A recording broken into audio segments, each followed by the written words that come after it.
नमस्कार मित्रांनो, मी अपडेट पाटील. तर सकाळी उठून पहिल्यांदा मी रानात गेलो तर गणेशचा रानात ट्रॅक्टर चालवत होता.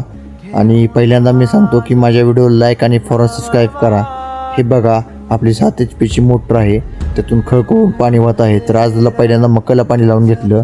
नंतर आमचं ठरलेलं सोन्याचं माझं मसवडला जायचं.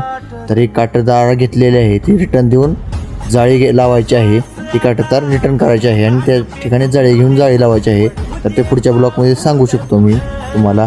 ही बघा माझ्या भावाच्या घरचा पुढचा निसर्गरम्य वातावरण, मस्तपैकी निसर्ग वगैरे आहे, भारी वाटलं.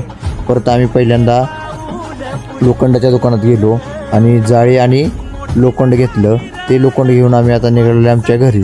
तर बघू शकता, त्यासोबत आम्ही शेतकरी सोन्यासोबत निघालेलो आहे. शेतकरी सोन्याला घेऊन निघालेलो. शेतकरी सोन्या मला लिफ्टमध्ये थोडे एन्जॉय करूया. ही बघा, कोणी देखील डिझेलची गाडी घ्या, पण CNGच्या शाण्या माणसांनी तर नाही लागा. डिझेल कधी पण परवडतं. CNGची लाईन ही 500 मीटर, अर्धा किलोमीटरपेक्षा जास्त लांब आहे, बघू शकता. म्हणून डिझेलचीच गाडी घ्या. ही बघा मस्तपैकी कढीकोंडा घेऊन गेलो. सोन्याला म्हणलं सोन्याची गाडी चालव. सोन्याने गाडी चालवली आणि ही बघा पहिल्यांदा जाळी बाहेर काढली, बघू शकता. बाकी राहिले ते पुढील ब्लॉकमध्ये दाखवेन.